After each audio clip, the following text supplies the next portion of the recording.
Hello.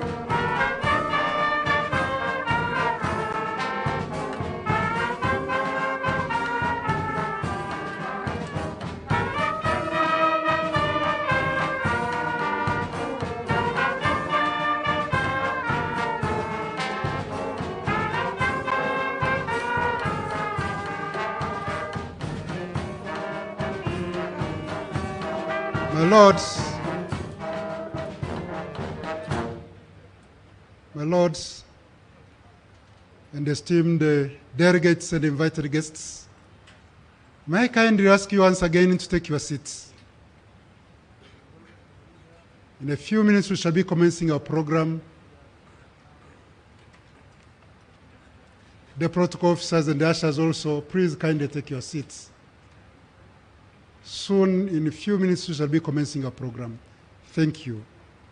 And I know it's our custom that once Our Excellency, the guest of honor, enters the conference hall, we shall all stand up, and then the program will follow. Thank you, and kindly, we thank you for appreciation. We thank you for being patient for the few minutes we have lost, but I think we can assure you that we shall maintain the program and leave the program as it is, so that you spare time for visiting Arusha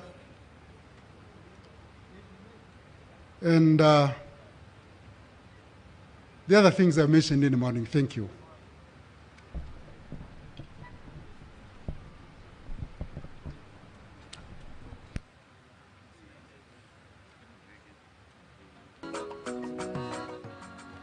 Yes, brass band, you may go on.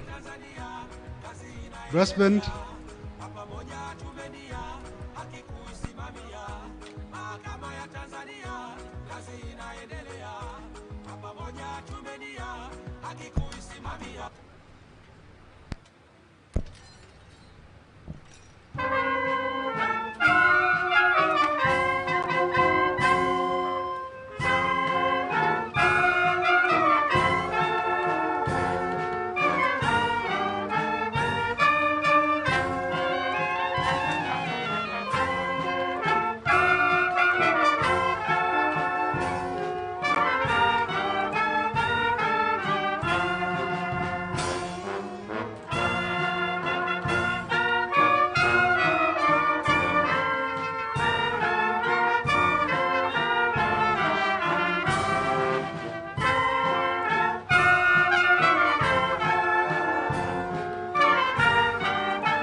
mahakama katika nchi zetu za kusini na mashariki mwa Afrika waweze kuendelea na mkutano wao wa siku 5 kujadiliana masuala mbalimbali, hasa katika kujadiliana utatuzi wa migogoro katika eneo huru la biashara kwa nchi wanachama kutoka nchi za kusini na mashariki mwa Afrika. Takriban nchi 16, na wote waliofika hapa ni takriban watu 300, majaji kutoka nchi 16 zote.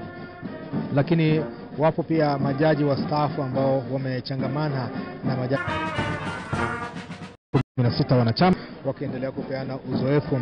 Kauli mbiu inayobeba mkutano huu wa mwaka wa jukwaa la majaji wa nchi za kusini na mashariki mwa Afrika ni wajibu wa mahakama za kitaifa katika utatuzi wa migogoro kwenye eneo huru la biashara la Afrika, lakini pia na matumizi ya teknolojia ya kisasa ili kuongeza tija na ufanisi katika utendaji wa mahakama na katika mchakato mzima wa kupatikana kwa haki kwa wale ambao wanapeleka mashauri mbalimbali mahakamani ili kudai haki. Kwa matumizi ya teknolojia pia yatapewa nafasi kubwa, lakini kubwa zaidi ni kwa namna gani kila nchi moja inaweza kueleza uzoefu wake katika utatuzi wa migogoro katika eneo la biashara, lakini pia katika matumizi ya teknolojia. Tanzania tunafahamu tumeshaingia katika matumizi makubwa kabisa ya kutumia teknolojia ya kisasa tehama katika utendaji wa mahakama, kwa maana ya kuandika mashauri mbalimbali yamekuwa yakisajiliwa na kusikilizwa pia na kuandikwa hukumu haraka sana ili watu waweze kupata haki zao kwa muda mfupi sana katika utendaji wa mahakama, mchakato ambao kwa kweli mahakama ya Tanzania imekwisha ingia kwa muda mrefu sana. Hili ni eneo ambalo Tanzania itafundisha mataifa mengine pia kama uzoefu, na sehemu yake ambayo imeanza kubobea kufundisha mataifa mengine waweze kupata uzoefu huo. Ninayekuletea maelezo haya kutoka katika ukumbi huu wa hoteli ya Mount Meru katika jiji la Arusha, naitwa Joseph Buro kwa niaba ya timu nzima ya TBC ambao tuko hapa kukuletea maelezo haya kupitia TBC1 pamoja na TBC Taifa kwa upande wa radio. Kwa hiyo endelea kutufuatilia popote pale katika Jamhuri ya Muungano wa Tanzania na nje ya Jamhuri yetu tukufu ya Jamhuri ya Muungano wa Tanzania. Nilikuwa nikukueleza miongoni mwa mada ambazo zitawasilishwa hapa ni pamoja na uzoefu wa kila nchi katika utatuzi wa migogoro, lakini nafasi ya mahakama katika kila nchi, nafasi ya mahakama katika utatuzi wa migogoro. Sekta za uwekezaji zimekuwa zikiendelea kuongezeka kutokana na utajiri mkubwa wa rasilimali katika nchi za Afrika. Lakini pia panapokuwa na uwekezaji mkubwa, watu wanachangamana, wanaweka mitaji yao pamoja kutoka mataifa mbalimbali. Je, pale wawekezaji hao ama wabia wa biashara wanapotofautiana katika mikataba ama katika utekelezaji wa yale ambayo wameingia makubaliano kutekeleza mtaji ambao umeweka pamoja, nini nafasi ya mahakama katika kutatua migogoro husika?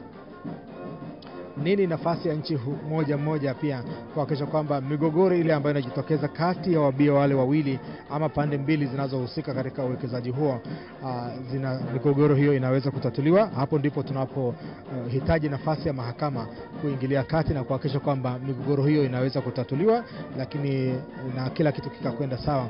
Lakini pia nchi zetu hizi 16 nchi wanachama kutoka kusini na mashariki mwa Afrika, takriban nchi 16 hizi zinaweza kupeana uzoefu wa namna gani, zikitofautiana kiutamaduni, lakini pia zikitofautiana kiuchumi, zikitofautiana hali ya kisiasa, hali ya kidemokrasia.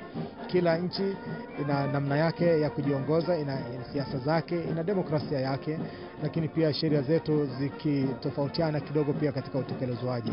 Ni namna gani majaji hawa sasa wanakusanyika pamoja wakaendelea kupeana uzoefu, kuangalia namna ambavyo wanaweza kusaidiana katika kutatuzi wa migogoro katika nchi wanachama.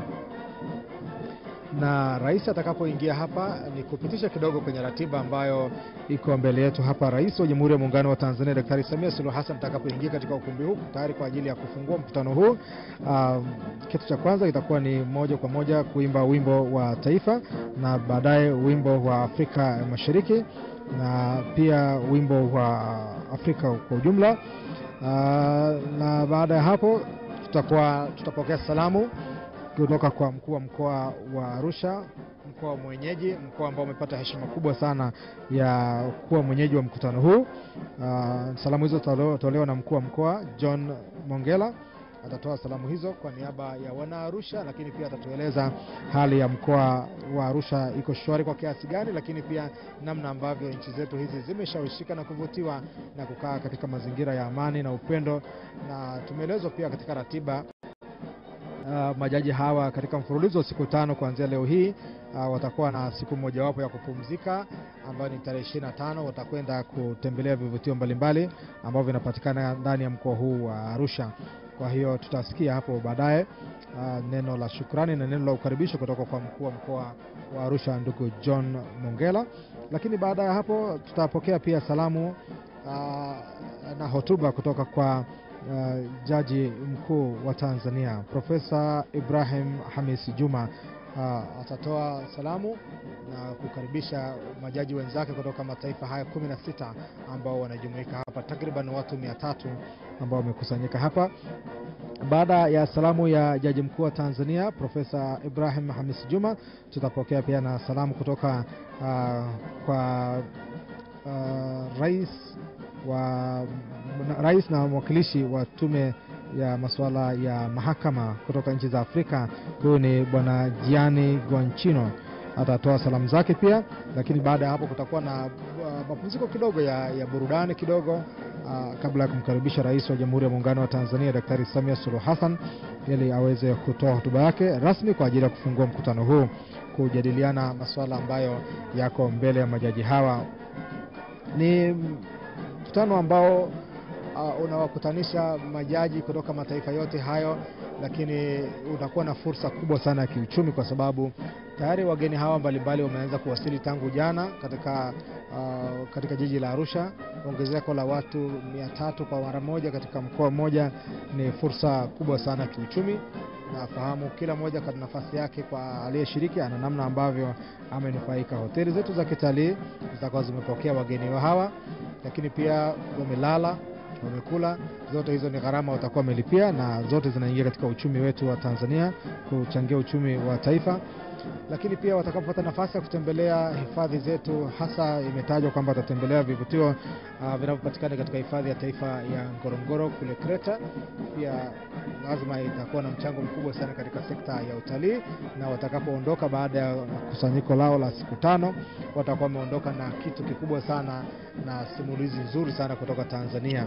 Ni mkakati mzuri sana ambao mikutano na taasisi zingine ambazo zinaandaa mikutano inaweza kuiga mfano huu wa sekta ya mahakama ya Tanzania, kwamba katika siku 5 ambazo majaji hawa watakuwa hapa, wametenga siku mojawapo itakuwa ni ya kupumzika na majaji hawa ama washiriki wa mkutano huu kutembelea vivutio mbalimbali vinavyopatikana jirani na mahali ambapo wanakutana. Ni mkakati mzuri sana katika ule mkakati mkubwa wa taifa wa kuwa na utalii wa mikutano, lakini pia utalii wa mikutano ambao umeambatanishwa na vivutio mbalimbali ambavyo watalii ama washiriki wa mikutano hiyo wanaweza kutembelea ili waweze kuondoka na taarifa nzuri sana kuhusu vivutio vyetu. Lakini pia watakuwa mabalozi wazuri sana wa kuelezea Tanzania na vivutio ambavyo vinapatikana. Naam, ukumbi umesheheni na viongozi mbalimbali, majaji wamekwisha wasili hapa, kila moja kwa ajili ya kusubiri tu ishara kwamba mgeni rasmi anawasili muda wote. Ataingia katika ukumbi huu, tunaambiwa tayari ameshafika katika viwanja hivi, lakini ataingia muda wote katika uwanja huu. Viongozi mbalimbali wapo hapa namwona naibu waziri wa utumishi na utawala bora, mwanasheria, ni eneo lake la ubobezi pia la sheria, na ameshiriki katika mkutano huu. Wapo viongozi mbalimbali ambao wapo hapa wamekwisha shiriki. Mkuu wa mkoa wa Arusha John Mongela pia yupo hapa, na kikundi chetu cha brass band kutoka Jeshi la Wananchi wa Tanzania pia lipo hapa, ndo litalokuwa likiendelea kuburudisha hapa. Kikundi cha brass band inaendelea kukupitisha katika ratiba kubwa ambayo ipo mbele yetu, na kutakuwa na hotuba mbalimbali ambazo zinawasilishwa katika mkutano huu wa siku 5. Kutakuwa na wasilisho kutoka nchini Msumbiji, kutoka nchi wanachama, lakini pia kutoka mataifa mengine, Botswana, kutoka Msumbiji, kutoka Zimbabwe, kutoka Zambia. Mataifa mbalimbali pata nafasi ya kuwasilisha mada ambazo ziko mbele yao, hasa eneo kubwa la nafasi ya mahakama katika utatuzi wa migogoro, hasa migogoro ya kibiashara ambayo imekuwa ikijitokeza sana. Tunafahamu mikataba mingi ambayo inaingiwa kati ya nchi na nchi. Wawekezaji wanapoingia katika mikataba na nchi husika, ni lazima yule mwekezaji kuna mikataba ambayo umeingia. Je, nini kinatokea pale ambapo wawekezaji wa pande mbili wanapo hitilafiana, pengine kuna mambo ambayo hawajakubaliana? Ikitokea tatizo la namna hiyo, hapo ndipo tunapojadili nafasi ya mahakama. Tayari utaratibu mwingine unatolewa, na pengine nikupe nafasi ya kumsikiliza mwongozaji wa shughuli. Sooner or later we shall commence our program. May I humbly request the delegates from Venice Commission to identify themselves at the information desks, please, kindly. Any delegate from the Venice Commission, kindly identify yourself at the information desk outside. In a few minutes we shall commence our program.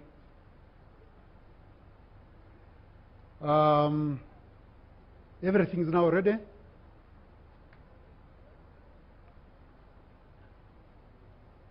As previously announced, please, we shall rise up to welcome the Excellency the President. Ni mwongozo ulikuwa unaendelea kutolewa kwamba wakati kiongozi wetu wa nchi, Rais wa Jamhuri ya Muungano wa Tanzania Daktari Samia Suluhu Hassan atakapoingia katika ukumbi huu wa hoteli ya Mount Meru hapa katika jiji la Arusha, mahali ambapo mkutano huu mkubwa ni mkutano mkuu wa mwaka wa jukwaa la majaji wakuu wa nchi za kusini mashariki mwa Afrika utakaofanyika hapa, unafanyika hapa. Kwa hiyo kwamba watakapoingia Rais wa Jamhuri ya Muungano wa Tanzania, wote watasimama kwa ajili ya kutoa heshima hiyo. Lakini kama nilivyokujulisha kwamba mara baada ya Rais wa Jamhuri ya Muungano wa Tanzania kuingia katika mkutano katika ukumbi huu, kitakachoanza ni wimbo wa taifa, wimbo wa Jumuiya ya Afrika Mashariki na wimbo wa Afrika, na ratiba zingine baada ya hapo zitaendelea. Viongozi wetu katika sekta ya mahakama wakiwa hapa. Ni mkutano ambao una manufaa makubwa sana, kwa sababu kila nchi itakuwa inatoa uzoefu wake kwa nchi zingine. Eneo lingine ambalo tumekuwa tukizungumza, na asubuhi pia tukizungumza na mmoja wa majaji wa mahakama kuu, Dr. Angelo, alikuwa akithibitisha kwamba sehemu ambayo Tanzania inaweza kutoa uzoefu wake pia ni matumizi ya tehama. Mataifa mengine bado hawajafikia hatua hiyo. Kwa hiyo Tanzania imeshapiga hatua kubwa sana. Mashauri mbalimbali yamekuwa yakisikilizwa kwa muda mfupi sana na kutolewa hukumu kwa sababu ya matumizi ya teknolojia ambayo yamesaidia kwa kiasi kikubwa kuongeza ufanisi katika sekta ya mahakama.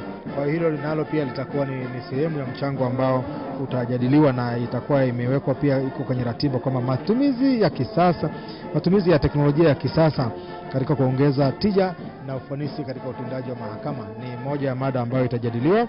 Lakini pia utatuzi huo wa migogoro, wapi ambako kuna uzoefu mkubwa, wapi ambako mataifa mengine yamepiga hatua kwenye utatuzi wa migogoro, na uzoefu upi ambao kila nchi inaweza ikashirikisha taifa lingine. Na kwa upande wetu Tanzania, je, tuendelee kama migogoro wa kibiashara utakajitokeza, tukimbilie wapi?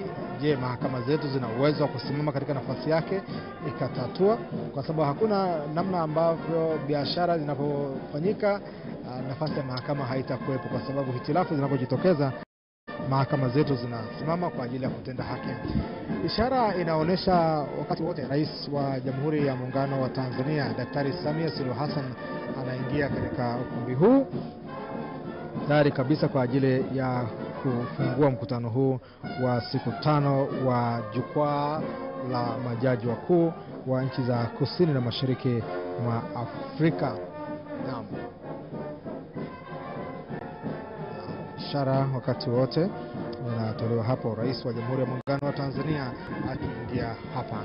Ni kupitisha kidogo pia kwamba huu ni mkutano mwingine ndani ya wiki moja ukifanyika katika jiji la Arusha. Juzi tulikuwa na mkutano mwingine ambao pia umefanyika katika jiji hili la Arusha kuhusiana na Tume ya Afrika ya Haki za Binadamu pamoja na watu. Takriban watu 1200 wameshiriki mkutano ule katika jiji la Arusha. Ni manufaa makubwa sana kiuchumi, lakini pia leo wakati mkutano ule bado ukiendelea, wa takriban takriban watu 1200. Mkutano mwingine unafanyika tena katika jiji hili la Arusha ukihusisha sekta ya mahakama. Viongozi mbalimbali wameanza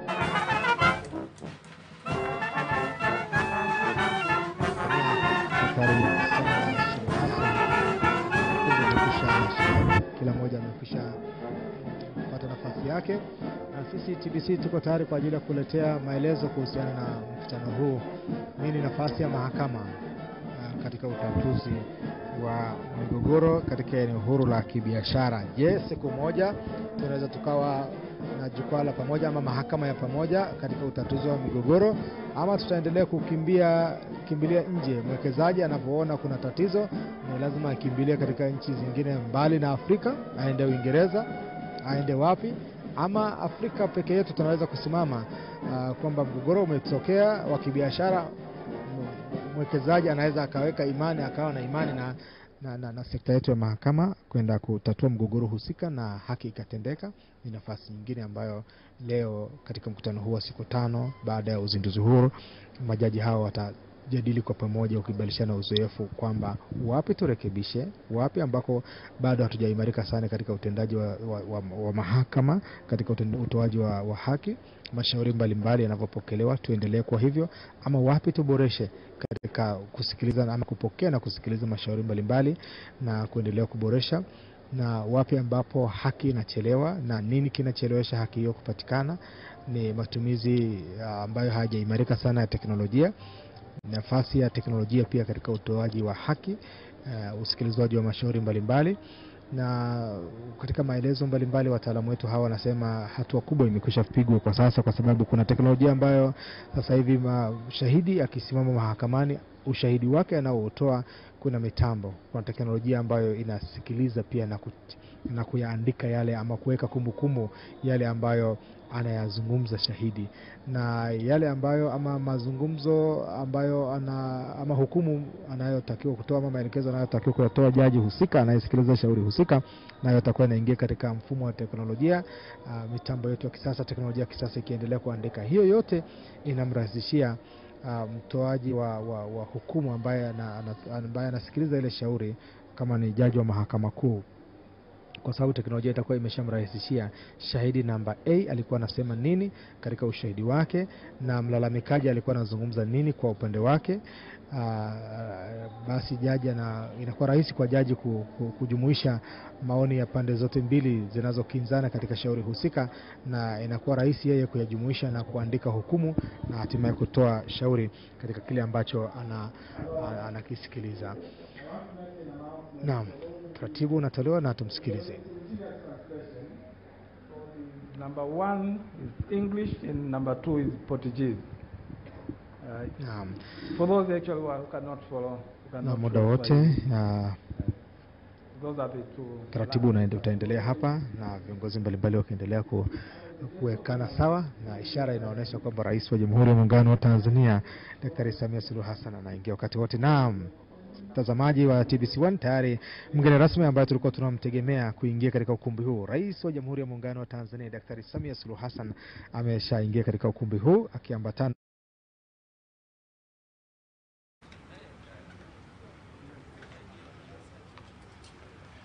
Guest of honor, Your Excellency Dr. Samia Suluhu Hassan, the President of Tanzania. The brass band will lead us in singing 3 anthems. We'll start with the national anthem, then we'll follow the East African anthem, and finally finish with the African anthem. Brass band.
Your Excellency, please you can remain seated.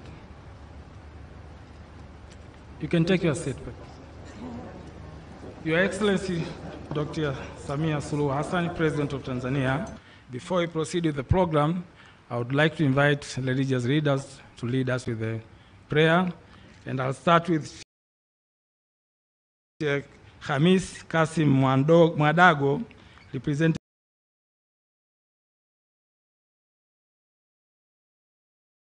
the National Muslim Council of Tanzania, ARUSHA.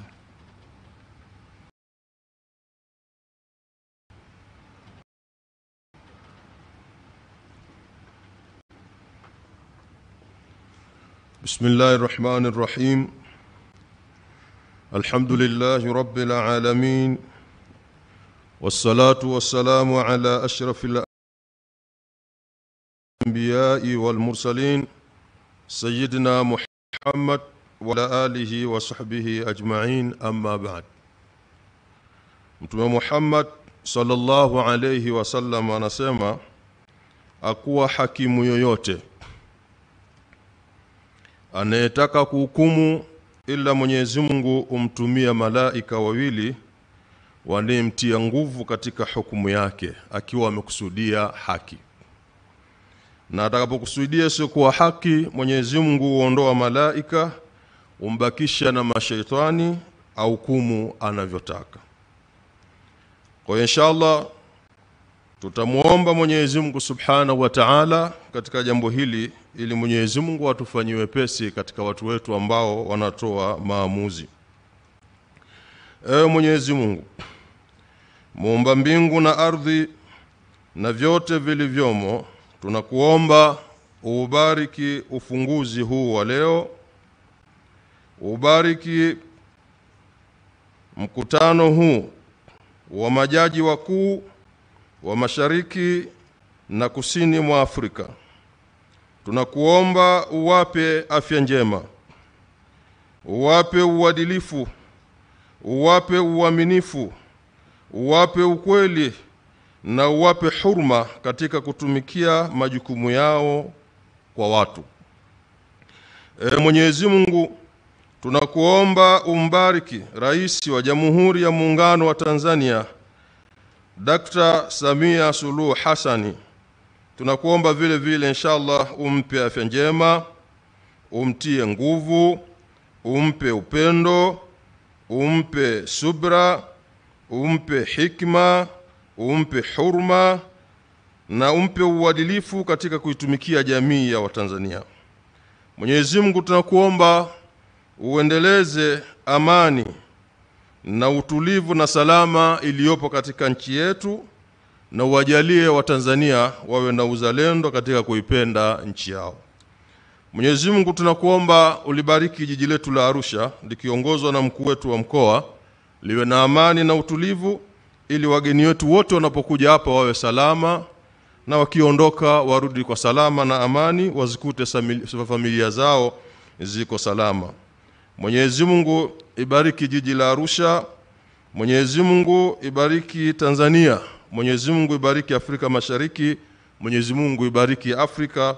Wassalamu alaykum wa rahmatullahi wa barakatuh. Walhamdulillahi rabbil alamin. The next, Dr. Godson Abel Molel, Bishop-elect Evangelical Lutheran Church of Tanzania, North Central Diocese.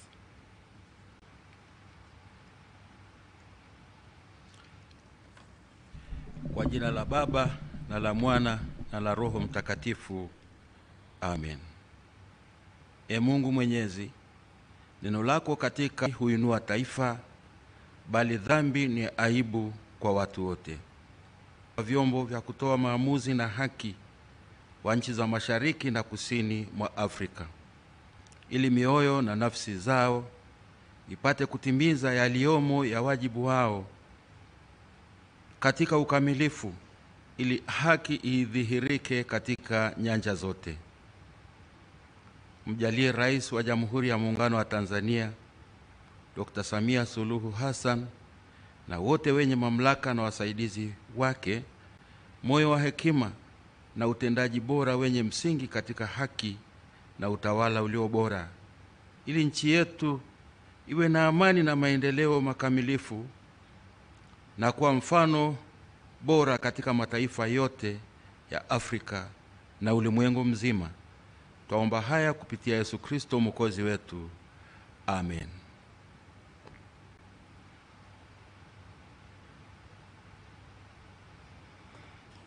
May I invite Reverend Father Dr. Juvenali Wengaa, representing the Tanzania Episcopal Conference.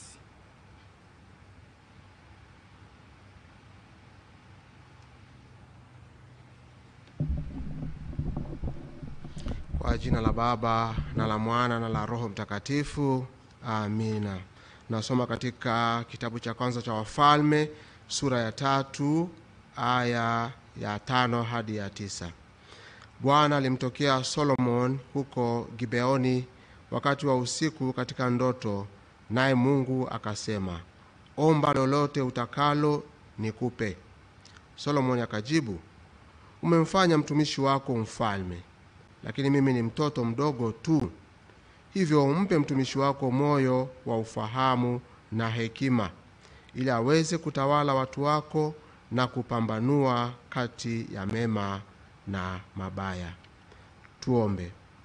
Mungu Baba mwenyezi wa milele, unayetuongoza kwa kutupatia mifumo mbalimbali na uongozi, tunakushukuru. Tunakushukuru kwa zawadi ya rais wetu wa Tanzania, Dr. Samia Suluhu Hassan, pamoja na uongozi wote. Tunasema asante kwa kada mbalimbali za uongozi katika nchi zetu hizi za mashariki na kusini mwa Afrika. Tunakushukuru kwa majaji wakuu hawa wanaoanza mkutano wao leo hii hapa Arusha, Tanzania. Zamani uliwapatia wana wa Israeli majaji waamuzi ili waongoze na kuwafikisha watu pale ulipotaka wewe. Hata sasa ya Mungu bado unatupatia majaji na mifumo ya kimahakama ili watu wako waweze kupata haki zao na kuishi kwa amani na upendo. Mungu, tunawaombea majaji hawa moyo wa hekima kama aliokuwa nao Solomon, ili waweze kushirikishana masuala yote muhimu ya usuyo mifumo ya utoaji haki, na watumie teknolojia ya kisasa katika kutoa haki, na wachambue vema changamoto zinazokabili mifumo hiyo, na mwishowe waje na maazimio sahihi ya tunu hii msingi, ili watu wako waishi maisha ya ustawi na haki katika nchi zao hizi za Afrika Mashariki na Kusini. Mungu ibariki Tanzania, Mungu ibariki Afrika. Tunaomba hayo yote kwa njia ya Kristo Bwana wetu. Amina. Kwa jina la Baba na la Mwana na la Roho Mtakatifu. Amina.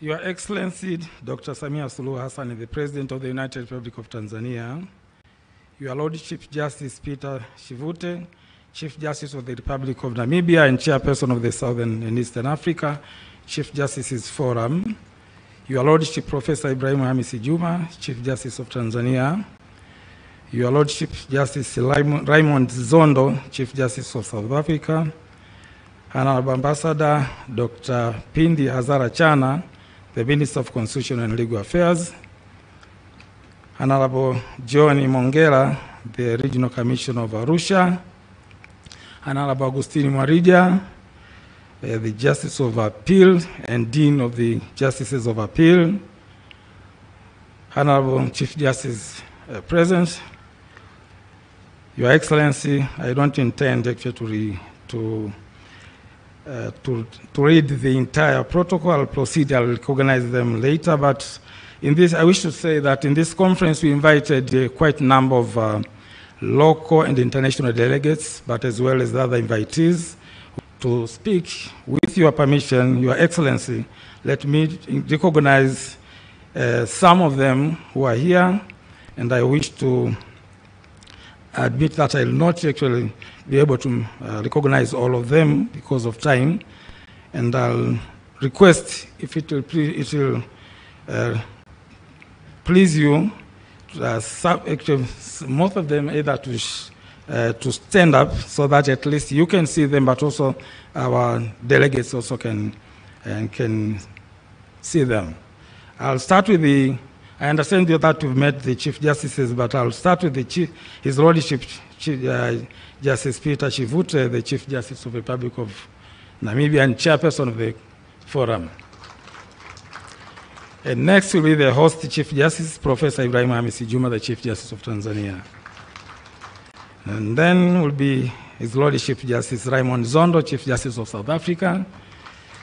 I'm sure most of you who may have known Justice Zondo from the famous inspirational speech he shared while he was doing the interview as the Deputy Chief Justice of South Africa. Those who have not, I can gladly share the YouTube speech of that. I think it's very inspirational for some of us, my Lord. And next, I would like to recognize the Honorable Ambassador Dr. Pindi Chana, the Minister of Constitution and Legal Affairs. And then we would like to recognize the Honorable Agustino Marija, the Dean of the Court of Appeal of Tanzania. And also we would like to recognize our host, Honorable John Mongela, the Regional Commissioner of Arusha.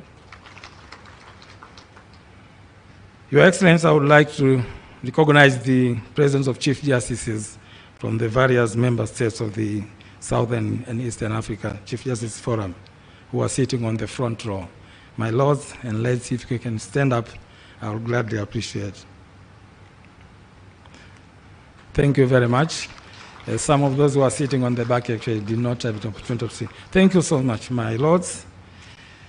Next, the Honorable President of the Constitutional Court of Angola, Justices of Supreme Courts, Courts of Appeal, the Principal Judge and Judges of the High Courts. Can you, all of you, stand up, please? Thank you very much. Next will be spouses of sitting and retired Chief Justices who are present with us. Spouses of, thank you very much. Your Excellency, the spouses, actually, they have a separate program. Thank you, can take your seats. The spouses have a separate program after this opening. They'll be visiting actually quite a number of tourist attractions. And the day after tomorrow, we'll be going together to Ngorongoro with them. Next, the delegation of accompanying Chief Justices. Those who are present, the two justices who have accompanied the Chief Justices. Next, we have the ministers and deputy ministers who are present with us.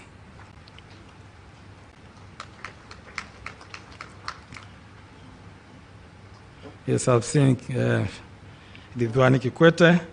And next, the chairpersons of parliamentary committees and members of parliament who are present with us. Thank you. And next, we have commissioners of Judicial Service Commission, but also we have commissioners of other government institutions. I've seen the commissioner of the National Electoral Commission, Justice Mwambegere. Yeah, you are. Yes, and the commissioner also from the Justice Ndika. And next, Your Excellency is Professor Elisante Ole Gabriel. He's the Chief Court Administrator of Tanzania, but also happens to be the chairperson of the Southern and Eastern Africa Judicial Administrators Association. I would also kindly request all judicial administrators who are present from the partner states also to stand up. The other judicial, yes, thank you very much for joining us. Your Excellency, next will be, we have quite a number of regional commissioners who are also present. Can you stand up, please, the regional commissioners? Thank you very much. And next, we have, we also have excellent members of the diplomatic corps who are present. Can you, I've seen some. Can you stand up, please, those members of the diplomatic corps? We also have a president from the East Africa Court of Justice. And the representative from the African Court of Human and People's Rights. Do you have any? Yes, thank you very much. We also have officials from the World Bank.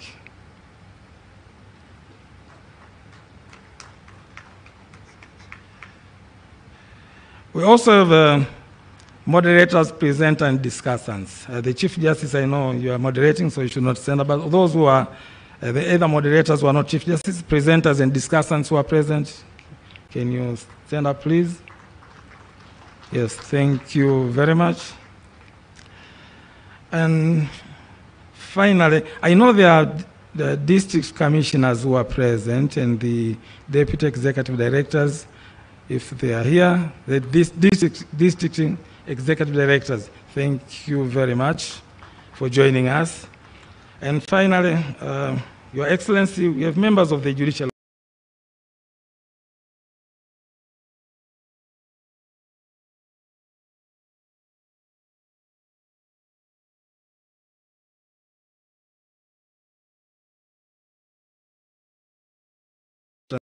Tanzania, including the Secretariat. I know there are a handful. Members of the Judicial of Tanzania, staff of the Judicial of Tanzania, including the organizing committee. Thank you very much. Your Excellency, may I now invite the Regional Commissioner, Honorable John Mongela, the Regional Commissioner for Arusha, to say a word or two as a host regional commissioner.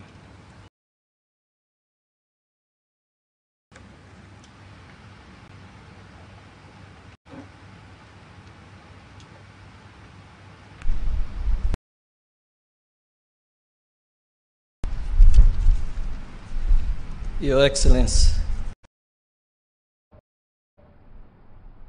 Honorable Chief Justices present, Honorable Deputy Chief Justices here present, Honorable Justices of the Supreme Courts, Courts of Appeal, and the High Courts present, Honorable Dr. Pindi Hazara Chana, Minister of Constitutional Affairs and Justice, United Republic of Tanzania, and I recognize the presence of other ministers and deputy ministers. Honorable Regional Commissioners, Deputy Secretaries, Chairpersons of parliamentary committees and members of the Parliament, Your Excellencies, members of the Diplomatic Corps, Your Excellency, Mr. Wankele Mene, Secretary General, Africa Continental Free Trade Area, Professor Elisante Oli Gabriel, Chief Court Administrator of the Judiciary of Tanzania, Judiciary Administrators from partner states, representatives of the World Bank, representatives of the various collaborating partners, esteemed participants, members of the press. Ladies and gentlemen, I wish to take this opportunity to invite you all to this beautiful city of Arusha, and I'm sure everyone is enjoying the weather. Your Excellency, it is an honor for us in Arusha to be hosting this important forum of Southern and Eastern Africa Chief Justices. I'm aware that during the forum there will be a discussion on the role of national judiciaries in dispute resolution and other African continental free trade area and application of the modern technologies for higher efficiency in justice dispensation. Your Excellency, Arusha has been hosting a number of important events, both local and international. Therefore, I would like to ensure delegates of this forum that you'll be safe throughout your stay in Arusha, and the regional team is ready to provide any kind of assistance whenever needed. I've been informed that the delegates will be visiting Ngorongoro Conservation Area on the 25th, and which is next to the Odvai Gorge, which is scientifically to date, it's the site for it's the cradle of humankind. and it's believed all of us are originated from this site, irrespective of the countries we are coming from. We all originate from Arusha.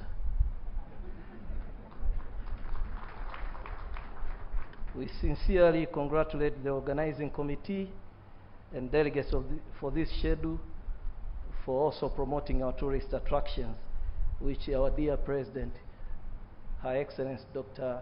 Samia Suluhu Hassan, has done a great job. Your Excellency, dear delegates, with these few remarks, I wish you all the best in this forum, na karibuni sana Arusha.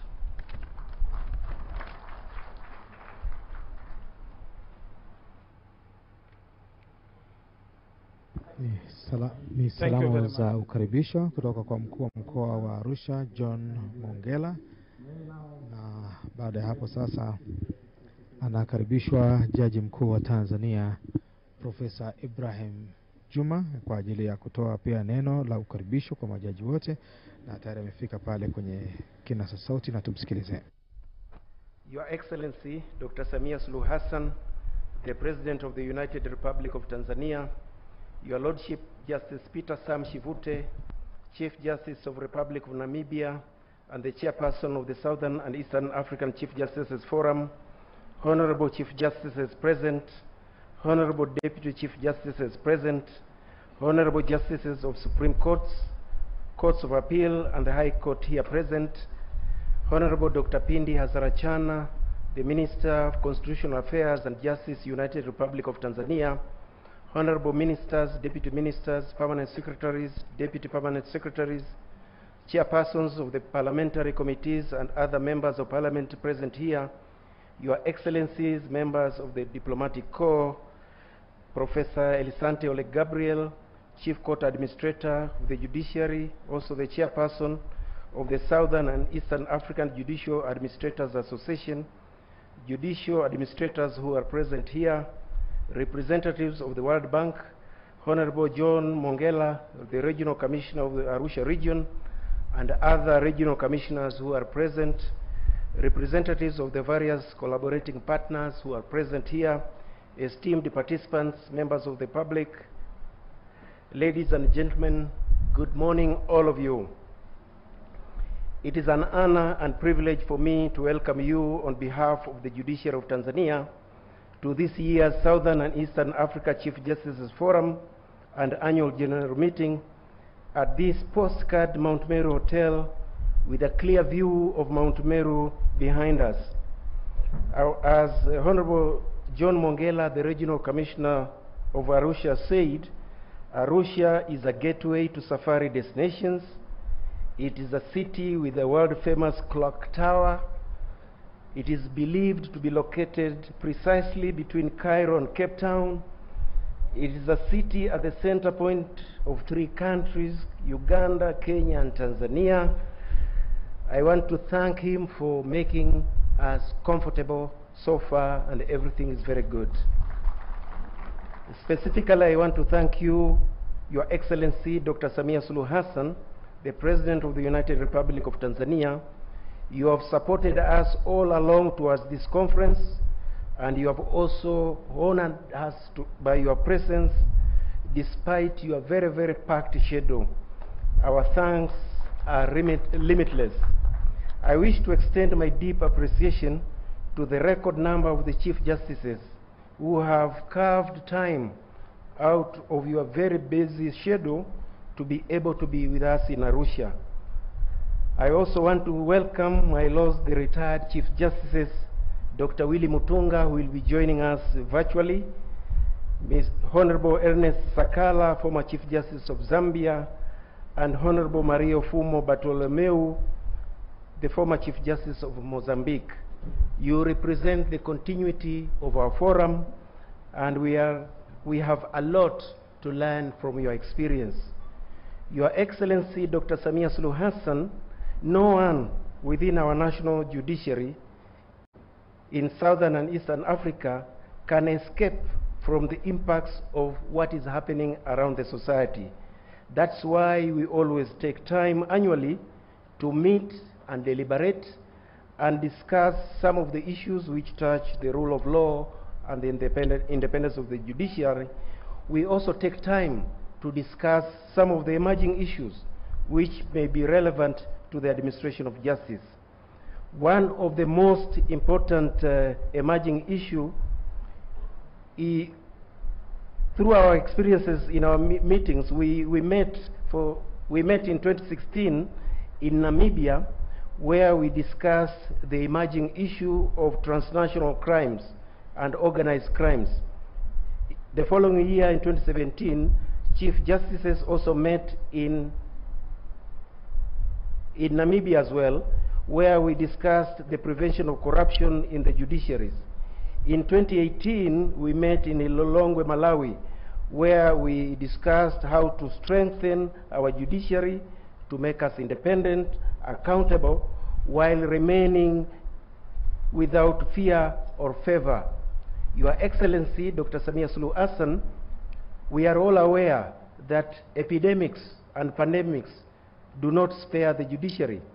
The global pandemics of COVID-19 affected the dispensation of justice. We also have had time to discuss how pandemics have affected the administration of justice and how technology have always come to our assistance. At our forum meeting in Seychelles in 2019, we resolved to convene here in ARUSHA in October 2020. We could not because of COVID-19. We are very glad the following year we managed to convene at Victoria Falls, where we discussed a very, very important emerging issue regarding technology in the administration of justice. Last year in Mozambique, we discussed the issue of terrorism. Our judiciaries cannot escape from the reality of terrorism in the modern world. Now this year around, we have the emerging issue of African Free Trade Area. This to the judiciary seems to be still a very far off area, but it is a reality to the executive and it is a reality to the legislature.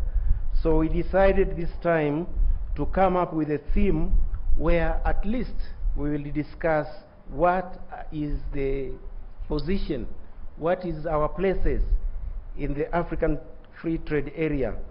Are the judiciaries going to remain at the sidelines, or are we going to take any part in the African Free Trade Area?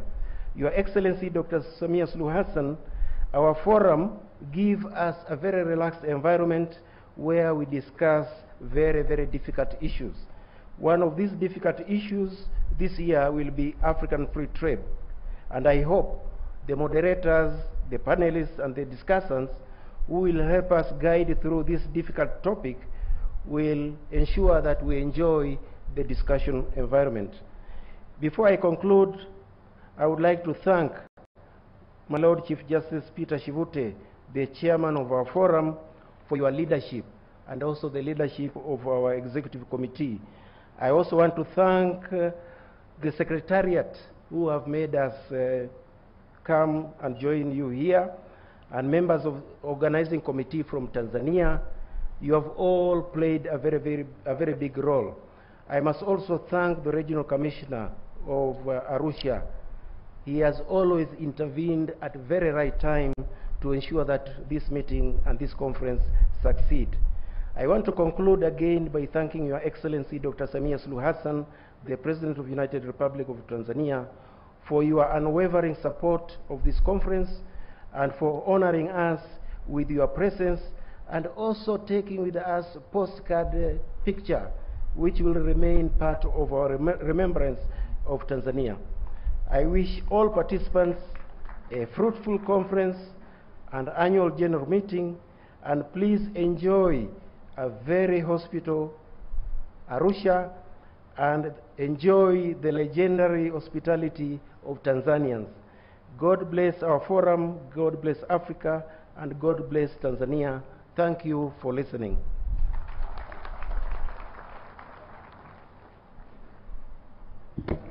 Ni Thank Jaji you, Mkuu wa Tanzania Profesa Ibrahim Hamisi Juma akitoa neno la utangulizi, lakini pia kusema neno kuhusiana na mambo ambayo yatajadiliwa katika mkutano huu wa siku 5 kuhusu jukwaa la majaji wakuu wa nchi za kusini na mashariki mwa Afrika. Na baada ya hapo sasa, kabla ya kukaribishwa kwa Rais wa Jamhuri ya Muungano wa Tanzania Dr. Samia Suluhu Hassan, kutakuwa na utaratibu mwingine kwanza wa burudani ya muziki. Na tumsikilize mwongozaji, tutaendelea na maelezo. Secretary Mary Makondo, can you stand up please? Thank you very much. And also the Secretariat for the Southern Eastern Africa Chief Justice Forum, members of Secretariat, if you are present. Yeah, having said so, yes, thank you very much, Secretariat. So next we are proceeding with the cultural troupe. I would like to invite the cultural troupe for entertainment before we proceed further. Naam, sasa baada ya maneno hayo ya ukaribisho, kama umemfuatilia Profesa Ibrahim Hamisi Juma katika mambo muhimu sana ya kujadili nafasi ya mahakama katika utatuzi wa migogoro, inakaribisha kikundi cha ngoma kwa ajili ya burudani. Na karibu sana, nami nikukaribishe niweze kuburudika na kikundi hiki cha ngoma ambacho kinatumbuiza kidogo katika ukumbi huu kwa weka mambo sawa sawa ili kumkaribisha Rais wa Jamhuri ya Muungano wa Tanzania, na kikundi cha ngoma kiko tayari.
Ndiyo, today is the day of the big conference and the annual general meeting of Chief Judge from Southern and East Africa. Leo ndiyo ile siku ambayo tulikuwa tunaisubiri kutoka katika mkutano wa majaji wakuu mashariki na kusini mwa Afrika. Zumuni la mkutano huu ni kwa ajili ya kuweza kubadilishana uzoefu katika utawala wa sheria, haki za msingi za binadamu, demokrasia na utawala bora. Hii yote ni kwa ajili ya kuweza kuleta usawa, umoja, amani na usalama wa raia na mali zao zote. Na kauli mbiu yetu ni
Thank you very much, Makumira Cultural Troupe, for that entertainment. May I now, Your Excellency, Dr. Samia Suluhu Hassan, may I now invite the chairperson of the chairman of the council, Justice Peter Shivute, who is going to. Naam, baada ya kikundi hicho cha ngoma, sasa anakaribishwa rais wa jukwaa la majaji wa kusini na mashariki mwa Afrika,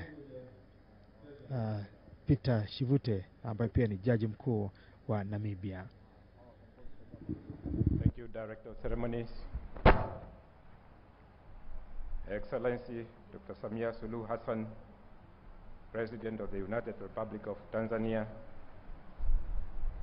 Honorable Professor Ibrahim Hamis Juma, Chief Justice of the United Republic of Tanzania, Honorable Ministers, high dignitaries, and senior officials in the government of the United Republic of Tanzania, Honorable Chief Justices and members of the Southern and Eastern African Chief Justices Forum, His Excellency Mr. Gianni Bukikio, President Emeritus and Special Representative of the Venice Commission, Honorable Retired Chief Justices, my ladies, my lords, judges of the Supreme Courts, Courts of Appeal and High Courts, esteemed members of the Southern and Eastern African Judicial Administrators Association, Your Excellencies, members of the Diplomatic Corps, esteemed representatives of the Kenyan section of the International Commission of Jurists, esteemed participants, members of the press, ladies and gentlemen, I'm greatly honored to have been asked to make these remarks in this picturesque city of Arusha. First and foremost, I wish to express my deep appreciation to Her Excellency the President, Dr. Samia Suluhu Hassan, and the government of the United Republic of Tanzania for not only endorsing this event, but also for sparing her valuable time to deliver the keynote address. Equally, I wish to extend my heartfelt gratitude to His Lordship, Professor Ibrahim Hamis Juma, Chief Justice of the United Republic of Tanzania, and the Judiciary of Tanzania, for graciously hosting this year's Southern and East African Chief Justices Forum, in short, SAJEF, Annual Conference and AGM. To the Honorable Chief Justices and your distinguished delegates, as well as our esteemed guest discussants, I extend my sincere appreciation for your willingness to partake in what will certainly be engaging and enlightening discussions on topics pertinent to us all. To the Kenyan section of the International Commission of Jurists, thank you for your valued partnership with SAJEF in making this year's annual conference and AGM a reality. Your cooperation and support have been instrumental in ensuring the success of this event. Finally, I would like to commend the local organizing committee and the SAJEF Secretariat for the many months of meticulous planning and tireless efforts orchestrating this seamless event. Thank you to each and every one of you for making this possible.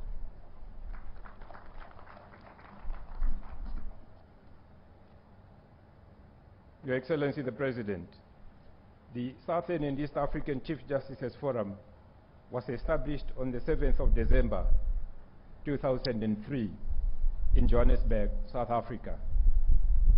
Its creation was driven by a vision to foster collaboration among judiciaries in the Southern and East African regions, with key objectives being the promotion of the rule of law, democracy, and the independence of the courts. Since its inception, the Forum has held conferences nearly every year, with exceptions for those years disrupted by the pandemic.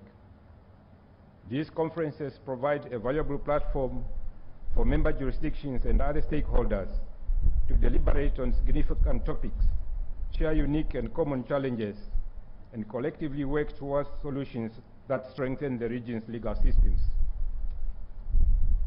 This year's conference holds a special significance as it commemorates the forum's 20th anniversary since its establishment.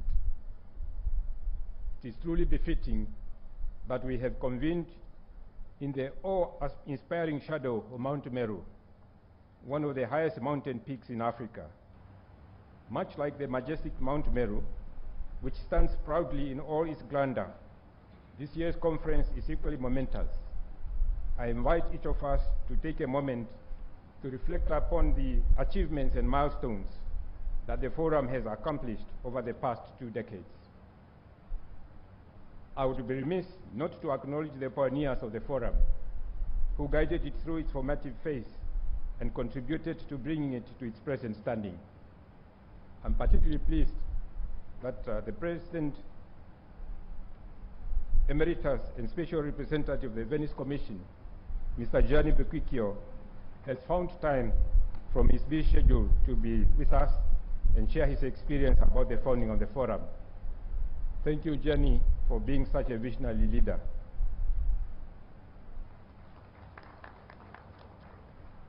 The Honorable Ernest Sakala, Chief Justice of Zambia, the Honorable Dr. Mario Mangaze, retired Chief Justice of Mozambique, and the Honorable Justice Willie Mutunga, retired Chief Justice of Kenya, who is joining us virtually, are also here present and will also be actively contributing to the discussions, proving their commitment to seeing through the work they nurtured. I'm truly grateful to your lordships for making time to be with us here in Arusha. And I can only hope that the leadership that has succeeded you, us, will emulate the example that you have set. Currently, CIGF boasts 16 member jurisdictions, and today 15 of those members are represented at this conference. This is a well-attended conference, and I'm really looking forward to the discussions that will ensue in the next 2 or so days. And naturally, we are looking forward to visit the Ngorongoro crater. I think that must be the highlight for every member of the forum here. Not, of course, to say that the discussions that will take place in the conference halls are not important. They are equally important. Well, the forum will continue to prosper and expand in both influence and in numbers, or so I hope.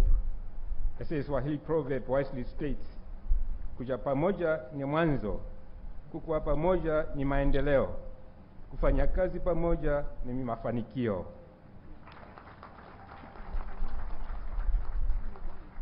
To the uninitiated, it means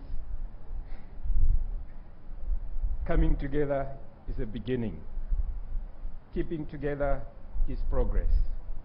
Working together is success. I hope I've translated it correctly. This proverb underscores the significance of our unity and cooperation in the pursuit of our common goals, and it aptly reflects the mission and spirit of CIGF as it continues to evolve and grow. And grow it has.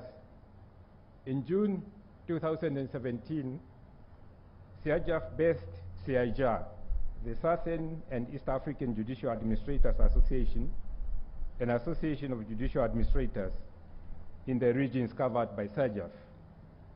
CIJA was established with the aim of creating a common platform for the promotion of the rule of law, constitutionalism, and good governance through ensuring independent judicial administrations.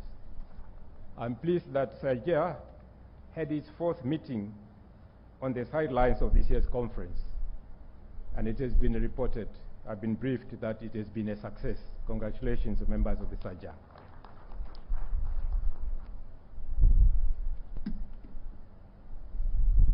Your Excellency, Madam President, since its establishment, the African Continental Free Trade Area has grown to become one of the world's largest trading blocs, fostering intra-African trade and fostering economic integration across our continent. With this remarkable growth and wide-ranging scope, it's only natural that disputes between party states have arisen and will continue to do so at an ever-increasing rate as the AFCFTA expands. These disputes often revolve around the interpretation of trade protocols, and their effective resolution is essential to the continued success of this agreement. Our judiciary serve as important players in this context. They provide the essential legal frameworks for resolving trade-related disputes, ensuring that the principles of justice, fairness, and due process are upheld. However, in our rapidly changing world, almost every facet of our lives is driven by technology, and the legal sphere is no exception.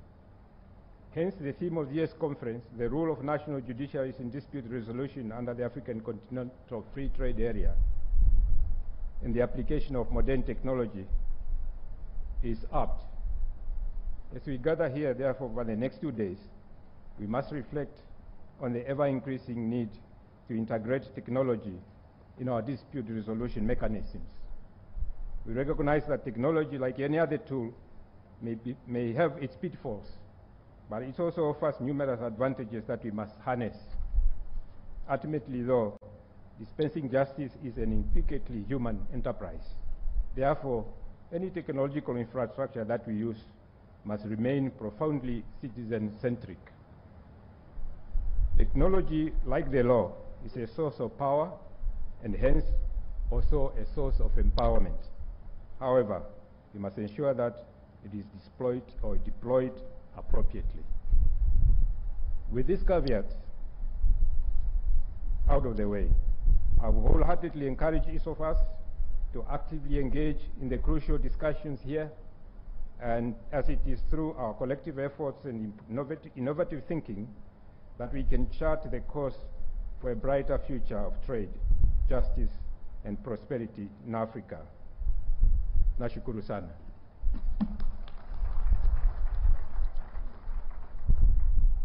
Huyo ni Peter Shivute, jaji mkuu wa Jamhuri ya Namibia na mwenyekiti wa jukwaa la majaji wakuu kutoka nchi za kusini na mashariki mwa Afrika, nchi takriban 16, na tumsikilize na jambo ambalo nalikamilisha. And really with humility to invite Her Excellency Dr. Samia Suluhu Hassan, President of the United Republic of Tanzania, to come and deliver her keynote address. Thank you, my Lord.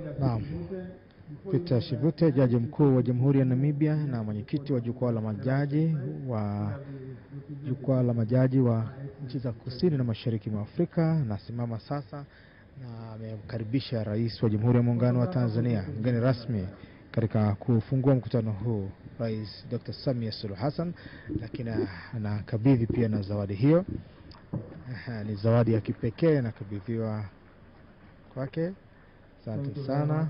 Na anapata picha ya pamoja hapo. Ni zawadi hiyo, na bila shaka ni zawadi ambayo imebeba pia picha na kama ufunguo hivi, lakini ikibeba bendera ya nchi mbalimbali wanachama wa jukwaa la majaji. Na tumsikilize Mheshimiwa Rais. Thank you. Your Lordship, Justice Peter Shivute, Chief Justice of the Republic of Namibia and Chairperson of the Southern and East African Chief Justice Forum, Your Lordship, Justice Professor Ibrahim Juma, Chief Justice of Tanzania, and I notice the presence of your twin brother, Chief Justice of Zanzibar. He is here with us. Honorable Chief Justice and Deputy Chief Justices here present.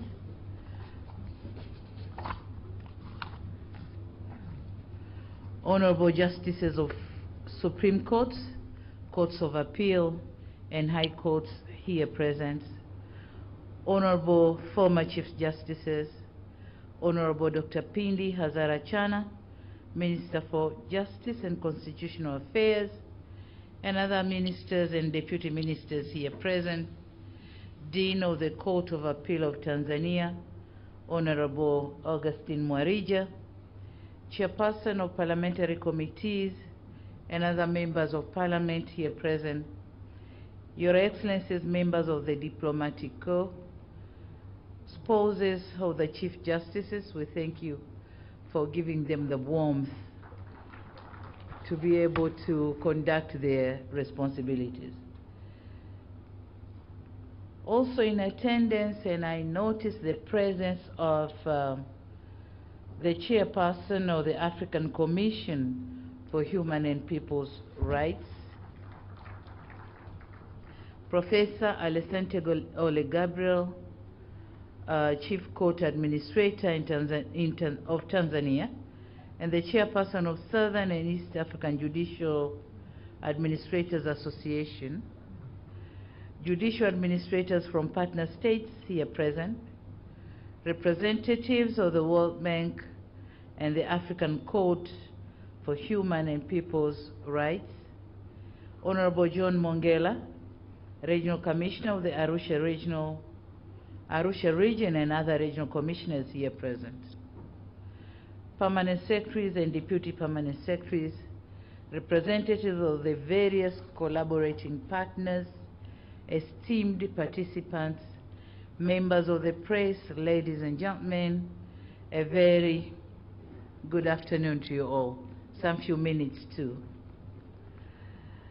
First and foremost, I would like to welcome you all to Tanzania, and specifically to this city of Arusha, which is one of the renowned tourist destinations.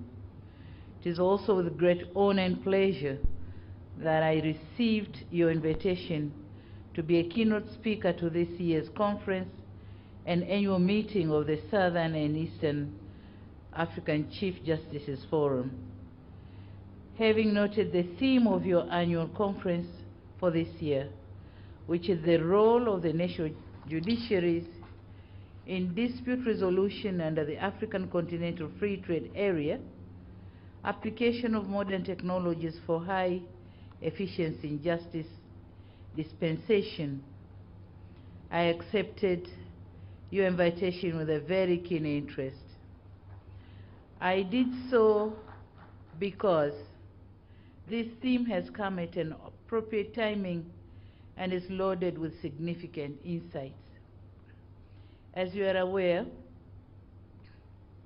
I'm aware that all of you have gone through, or you are aware of the history on the establishment and the signing of the agreement on the establishing the African Continental Free Trade Area, which was done in March 2018. You are aware of the deposition of ratifications and coming into force of the agreement on 29th April in 2019, and you are aware of the official launch of the African Continental Free Trade Area operational phase on January 2021. So I shouldn't dwell myself in explaining the history because you are all aware of it. I should say that we in Tanzania became the 40th country in Africa to deposit the instrument of ratification. So we are full member of the African Continental Free Trade Area. Honorable Chief Justices and invited guests, with such development, it is now a proven fact that the African Continental Free Trade Area is no longer a dream, but a reality. It has brought together 55 member countries of the African Union and 8 regional economic communities to form a single continental market, this being the world's largest free trade area with a population of about 1.3 billion people and a collective GDP of approximately $3.4 trillion. This single African market has become a major fertile ground laden with vast economic opportunities for our people. If properly exploited, it has the potential to unlock and support robust intra-African trade and investment initiatives, remove barriers to entry, and expand our private sector's prospects of a wider inter-African market access, thereby deepening our African continental integration agenda. It is also an avenue for stronger business partnership, improved entrepreneurial spirit, and motivation for our small and medium entrepreneurs, which can access a variety of products through intra-trade arrangements as well as favorable transfers of technology. It is for such reasons, among others, the African Continental Free Trade Area was designated as one of the flagship programs of Agenda 2063, the Africa we want. Honorable Chief Justices, success of such a flagship project cannot be effectively attained without due recognition of the place and the facilitative role played by our national judiciaries in resolving domestic as well as cross-border business-related disputes. As part of key institutions within our countries, national judiciaries have been the foundation of sustainable peace, tranquility, stability, and unity.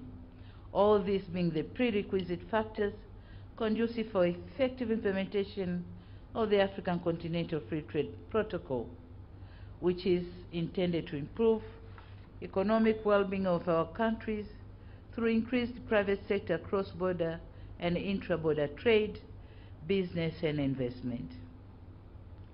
Of recent, this noble role played by our national judiciaries has received much impetus through the application of modern technologies.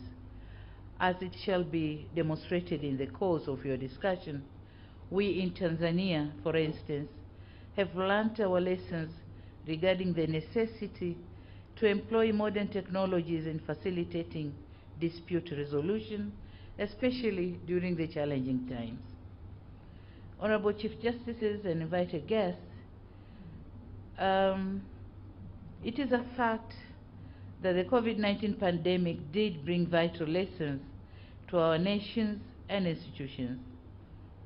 By then, you couldn't have these sort of meetings, but you couldn't stop carrying on with your responsibilities. And one such lesson is the necessity to re-engineer the internal modus operandi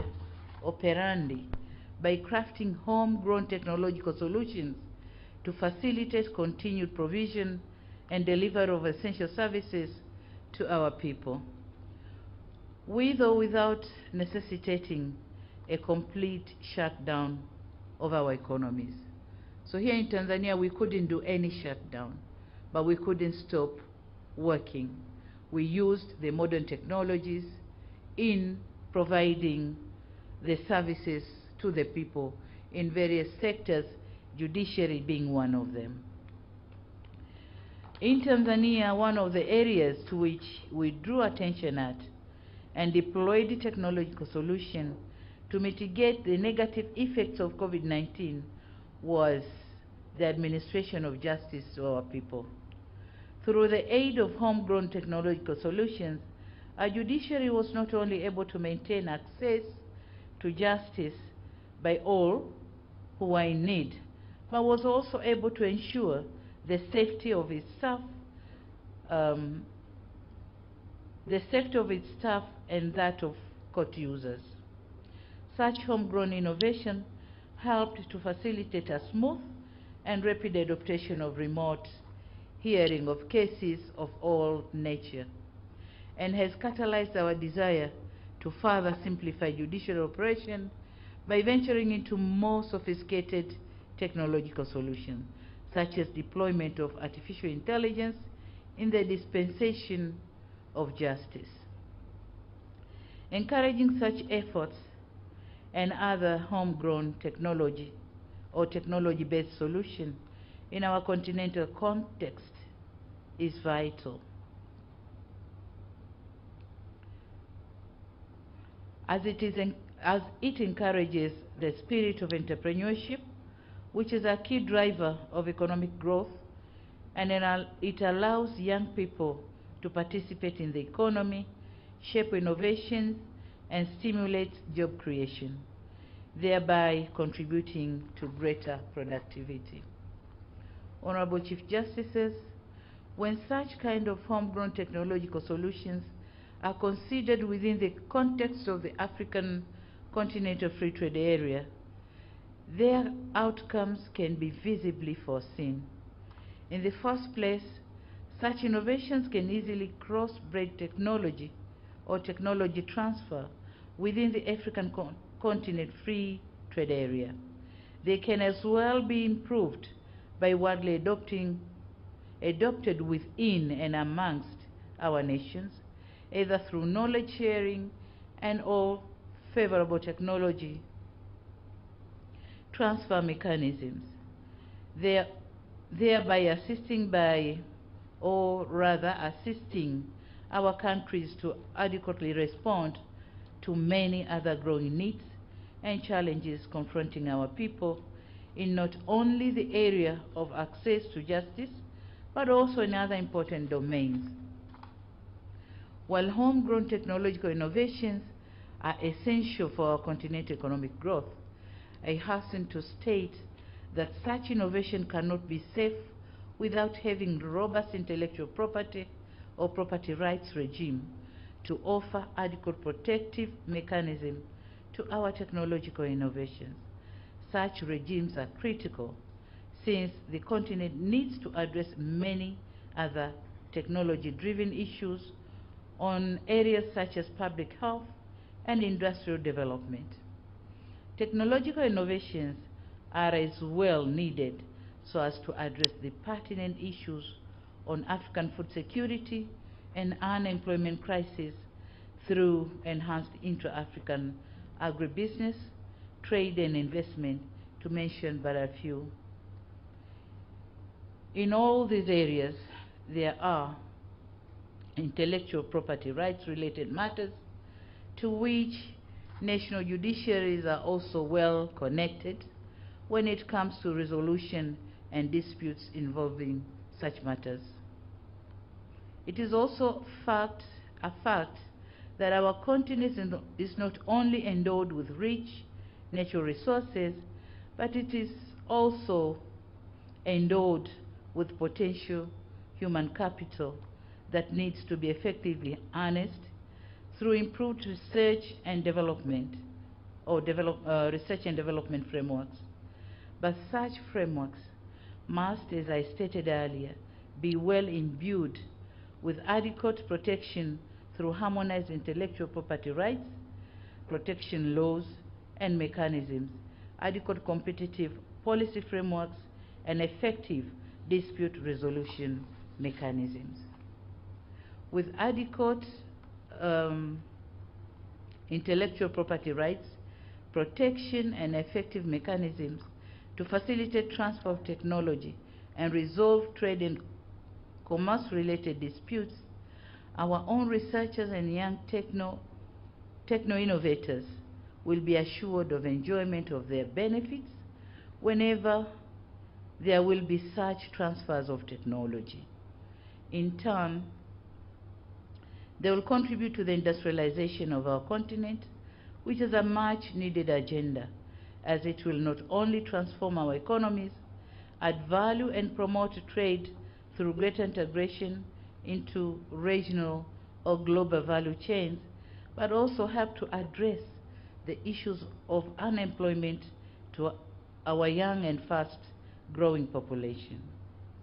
It is also or rather it is with such great idea in mind that several protocols and annexes have been tailored and adopted by the African Union under the African Continental Free Trade Area frameworks to address the pertinent needs of our continent. Such protocols include the Protocol of Trade in Goods, the Protocol on Trade in Service, and the Protocol on Rules and Procedures on the Settlement of Disputes. The three being protocols forming part of Phase 1 development of the African Continental Trade Area.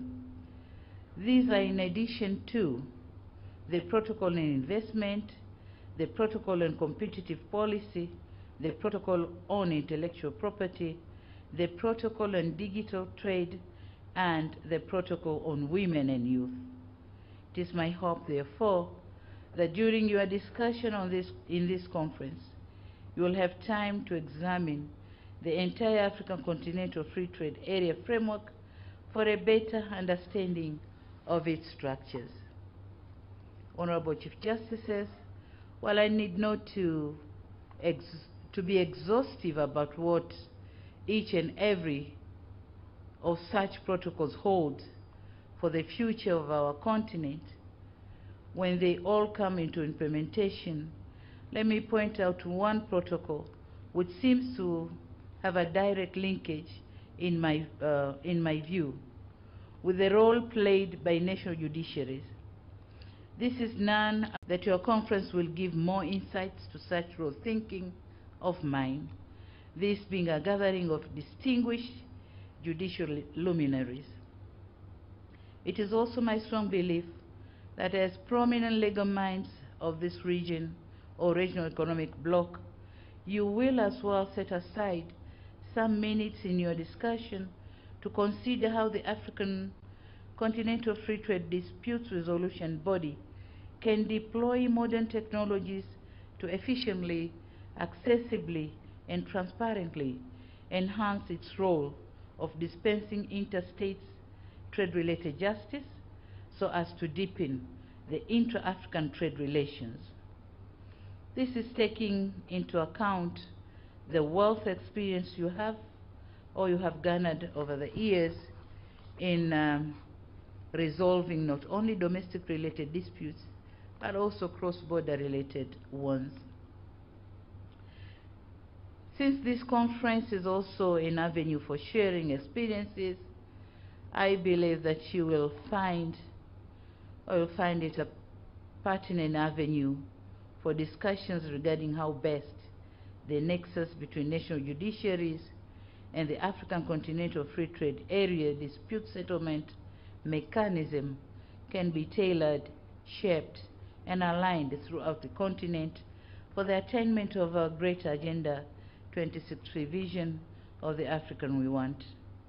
Finally, Honorable Chief Justices, as you have chosen to hold your annual conference this year in the United Republic of Tanzania, I would like to once again welcome you to enjoy the hospitality offered by Tanzanian people. It is said, and I've heard here this morning from my Lord Chief Justice Ibrahim, that when you want to see Cairo and Cape Town or Dakar and Mauritius at once, just visit Tanzania and climb the Mount Kilimanjaro, the rooftop of Africa. You will see at once, or you will at once have a glimpse of all those areas. But again, it is said, and I hope it is true, that if you want to see where the prophet Noah's Ark emptied the surviving animals after the great floods, just visit the Serengeti National Park and the Ngorongoro Crater National Parks. And I'm glad you are going to see what has been poured from Noah's Ark to the crater down there.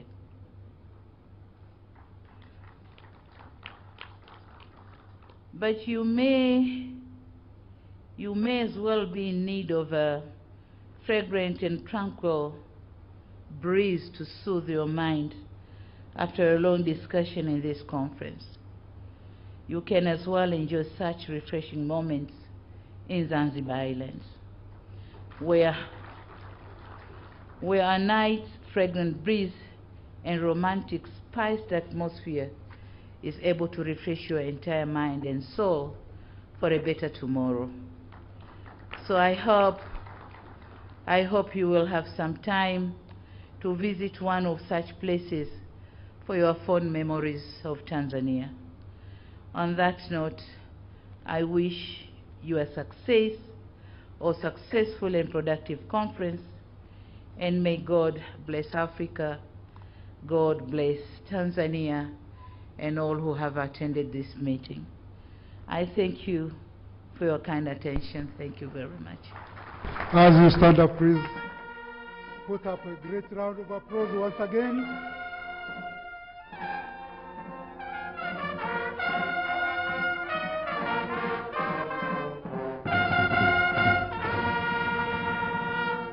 May I ask you to put again one great round of applause, please.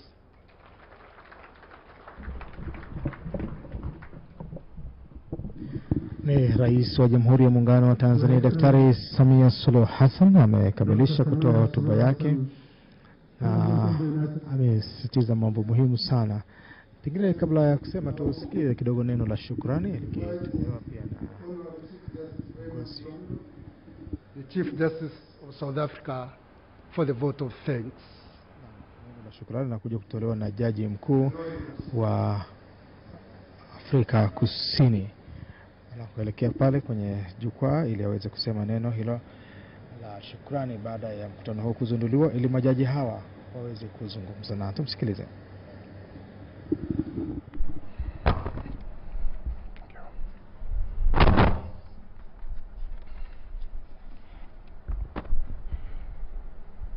Your Excellency Dr.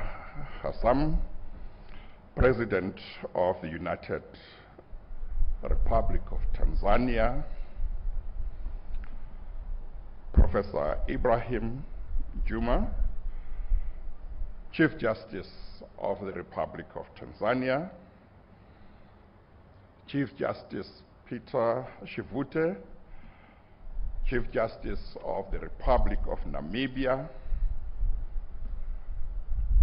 fellow Chief Justices from various countries in the jurisdiction of the Southern and Eastern African Chief Justices Forum, Your Excellencies, ambassadors present here, judges of the constitutional courts and supreme courts in our region, our countries, judges of courts of appeal in our countries, and other judges present here, ministers who are attending from Tanzania and elsewhere, officials from various judiciaries, the Secretariat of the Southern and Eastern African Judicial Chief Justices Forum, and all those who have taken trouble to attend this very important conference. Program Director, allow me to first express my appreciation and gratitude to the leadership of the Southern and Eastern African Chief Justices Forum for ensuring that we have this very important gathering. Allow me also to express my appreciation and gratitude to the Chief Justice of Tanzania and the entire judiciary of Tanzania for hosting this very important conference. Of course, nothing could happen unless the government of Tanzania also approved. We are indebted to all of them for this important conference. And when I express, as I do, my gratitude and my appreciation, I do so on behalf of my colleagues back at home, the judiciary of South Africa, and wish to say that I'm not alone here. There are other judges from South Africa who are very happy to be here and who will be taking part in this conference. We are extremely excited to be part of this very important gathering. Program Director, I've been asked to pass a vote of thanks, and I shall do so very briefly. Firstly, I want to thank Mr. John Mungela, the Regional Commissioner, for his words of welcome when he welcomed all of us to Arusha. I also wish to say thank you to the Chief Justice of Tanzania for his words of welcome that he gave this morning and his remarks, and for making us feel that we are at home here. In his remarks, I mentioned one or two issues he referred to. He referred to various meetings under the auspices of the Southern and Eastern African Chief Justices Forum over the past few years, and referred to the topics that have been discussed at those conferences. And when one hears the topics that were discussed at those conferences, what is quite clear is that the Southern and Eastern Chief Justices Forum is an organization that seeks to make sure that the judiciaries of our countries are not left behind in terms of issues that are important to the various countries and to Africa. That is why even in this conference, the topic, the theme of this conference relates to the dispute resolution role that the judiciaries, national judiciaries, must play in the disputes that will come or arise from the ACFTA. He told us also about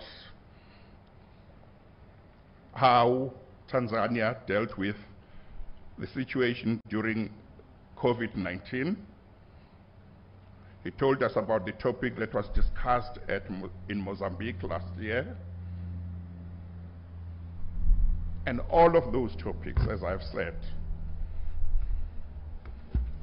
indicate that the judiciaries of our countries and the leadership of the forum seeks to make sure that the judiciaries move with times.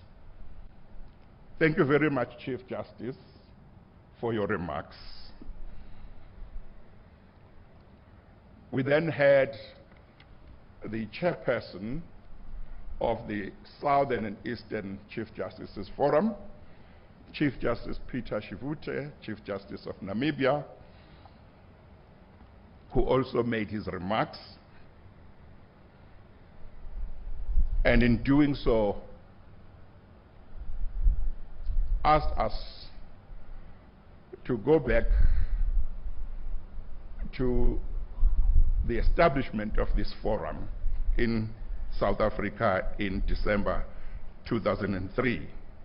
He reminded us of why it was established, namely the promotion of the rule of law, constitutionalism, and the protection, promotion, and defense of the independence of the judiciary. Those are some of the important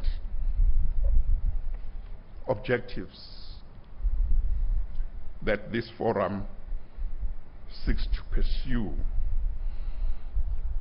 He thanked various sectors of those who have played a role in making sure that this conference takes place. Chief Justice, thank you very much. Of course, our keynote speaker, the President of the Republic of Tanzania. We are humbled and we are very grateful that she agreed to come and give the keynote address at this conference. It shows that issues of justice, issues affecting the judiciary, are close to her heart. It shows that she appreciates the important role that the judiciary must play in every country in order for there to be peace and stability, without which development is very difficult.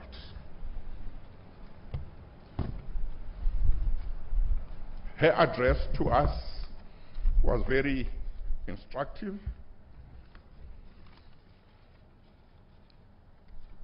She referred to the theme of this conference, and it was quite clear as she went on with her speech that she appreciated the theme of the conference. And the entire speech revolved around the theme of the conference. She reminded us that the ACFTA is no longer a dream, but a reality. She talked about the role of the judiciaries in dispute settlement under the ACFTA.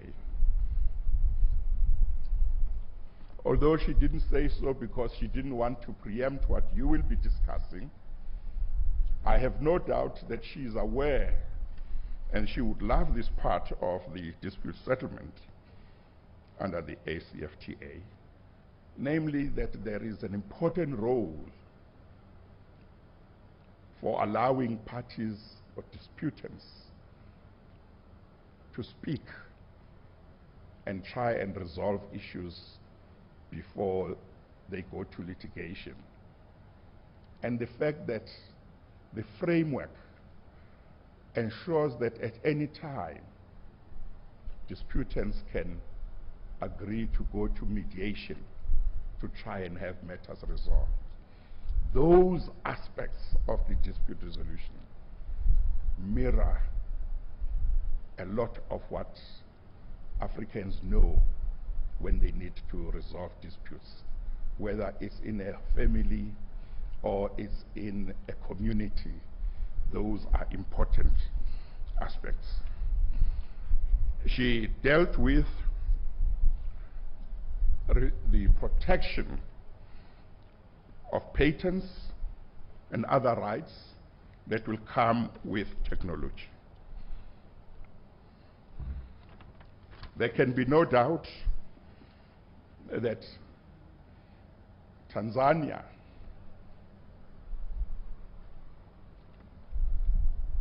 is determined to go very far in making use of IT in dispute resolution, because they have here, as the head of state, a president who no doubt is very passionate that the judiciary in Tanzania must move ahead and embrace technology.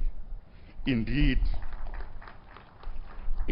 we were told that during the years of COVID,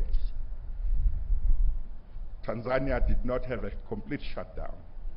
Well, we in South Africa did have a complete shutdown. But she has told us that the courts continued to operate. using technology. During our complete shutdown in South Africa, we also did have remote hearings, but it is quite clear that the judiciary of South Africa has full support of Tanzania, has full support of the president in moving forward to embrace technology in facilitating dispute resolution and ensuring that there is proper access to justice. Your Excellency, we thank you for your address. Thank you.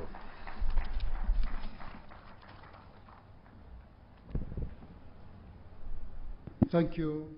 Ni neno la shukrani hilo kutoka kwa Jaji Raymond Zondo, ni jaji mkuu wa Jamhuri ya Afrika ya Kusini, akitoa neno la shukrani kwa hotuba ya mgeni rasmi Rais wa Jamhuri ya Muungano wa Tanzania Daktari Samia Suluhu Hassan. Shukrani ambayo pia amejumuisha wote ambao wamepata nafasi ya kutoa hotuba ya ufupi katika hatua hii ya ufunguzi katika mkutano huu wa jukwaa la majaji wakuu wa nchi za kusini na mashariki mwa Afrika. Mheshimiwa Rais katika hotuba yake amezungumzia mambo muhimu sana kwa sekta ya mahakama kupiga hatua, hasa katika matumizi ya teknolojia ya kisasa katika utendaji na kuongeza ufanisi wa utendaji wa mahakama kwa maana ya kusikiliza na kupokea mashauri, lakini pia utoaji wa hukumu, ikijumuisha matumizi ya teknolojia ya habari na mawasiliano tehama ili iweze kutumika katika kuweka kumbukumbu sawasawa ya mashauri mbalimbali na utoaji wa mahakama. Na ametoa mfano mkubwa sana wakati wa mlipuko wa ugonjwa wa corona, namna ambavyo sekta mbalimbali ikiwemo sekta ya mahakama ilivyoendelea kutoa huduma kupitia teknolojia hiyo ya kisasa ya mawasiliano na kuendelea kutoa huduma, lakini pia na sekta zingine. Sasa anawapa changamoto hiyo majaji ambao watakuwa hapo kwa takriban siku 5 katika mkutano huu. Katika mkutano huu wa namna ambavyo wataendelea kuona namna ya kujumuisha matumizi ya teknolojia ya kisasa ya mawasiliano katika utoaji wa mashauri mbalimbali. Kinachoendelea sasa ni hatua ya upigaji picha kwa viongozi mbalimbali ambao wameshiriki, hasa majaji kutoka nchi mbalimbali ambao wameshiriki hapa waweze kupata fursa ya kupata picha, na mwongozaji akianza na kina mama kwa namna ya kipekee sana waweze kupata picha hiyo ya kumbukumbu, kwa maana mgeni rasmi ni Rais wa Jamhuri ya Muungano wa Tanzania Daktari Samia Suluhu Hassan mwana mama, na wengine nao wapate picha hiyo nzuri sana. Wakati hatua hiyo ya picha ikiendelea, niendelee kwa kupitisha katika yale muhimu sana ambayo Mheshimiwa Rais wa Jamhuri ya Muungano wa Tanzania mgeni rasmi katika ufunguzi wa mkutano huu wa mwaka wa majaji wa nchi za kusini na mashariki mwa Afrika ameyazungumzia na kuwapa changamoto majaji hawa namna ya kujumuisha. Moja ni hiyo ambayo nimetaja, ni matumizi ya teknolojia katika utoaji wa huduma na pia kuongeza ufanisi katika sekta ya mahakama. Lakini nini nafasi ya mahakama katika utatuzi wa migogoro mbalimbali ambayo inajitokeza katika nchi zetu, hasa migogoro ya kisiasa ambayo inajitokeza, migogoro mbalimbali kwenye sekta katika eneo la biashara. Nini nafasi ya mahakama zetu? Je, tuendelee kukimbilia katika mataifa mengine pale mzozo ama mgogoro unapojitokeza kati ya wawekezaji wa pande mbili, ama tunaweza kubaki tukaamini na mahakama zetu, na nini kifanyike? Ni miongoni mwa mambo ambayo anajaribu kuwapa changamoto hiyo majaji hao watakao kuwa hapa kuyazungumzia na kuona namna ya kujumuisha katika utoaji wa mashauri mbalimbali, ili pia kuharakisha upatikanaji wa haki katika mchakato wa kuongeza ufanisi katika utendaji wa mahakama. Jambo lingine muhimu sana ambalo mheshimiwa pia amelizungumzia ni namna ambavyo waandaaji wa mkutano huu wamejipanga kuhakikisha kwamba katika siku 5 za mfululizo wa mkutano huu angalau wametenga siku moja maalum kwa ajili ya kuwapa nafasi majaji hao kutoka nchi 16 wanachama jukwaa la majaji wa nchi za kusini na mashariki mwa Afrika kutembelea kivutio kimoja wapo ambayo inapatikana jirani na mkutano huu hapa Arusha, ambayo ni wamechagua kwenda katika eneo la hifadhi ya taifa ya Ngorongoro, kwenda kule Kreta na vivutio vingine vyote vinavyopatikana, ili waweze kupata na fursa hiyo ya kuona vivutio vilivyopo, wanyama wetu na mengine ambayo watayafurahia. Ni utaratibu ambao ni mzuri sana, unapaswa kuigwa na waandaaji wa mikutano mingine, kwamba katika siku kadhaa watakazokuwa hapa angalau siku moja inatengwa kwa ajili ya kuweka, sio lazima mjadili sana wa kila kitu mfululizo, kwa sababu majaji hawa watakuwa hapa kwa siku 5 mfululizo. Kwa hiyo leo mkutano umefunguliwa na baadaye mawasilisho mengine yataendelea, na hapo kesho pia wataendelea na mawasilisho mengine, lakini tarehe 25 wametenga mahususi kabisa kwa ajili ya majaji kupumzika. Dream Hope Training Center ni chuo mahiri katika mafunzo ya vijana na ulezi wa watoto, yani Early Childhood Program. Chuo kinatoa taaluma mahsusi kwa walimu, yani pre-primary, wasio na uzoefu wa walezi wa watoto. Ni kozi fupi za mafunzo ya ziada kwa walimu waliopo makazini. Masomo ya lugha ya Kifaransa na Kiingereza yanafundishwa kwa weledi mkubwa. Chuo kimesajiliwa na ustawi wa jamii ndani ya mfumo wa Montessori. Chuo kipo Kibamba kwa Mangi, kilomita 1 kutoka barabara kuu. Kwa maelezo zaidi wasiliana nasi kupitia 0754404262 au 0715404262 au kupitia www.dhcenter23@gmail.com. Wote mnakaribishwa Dream Hope Training Center.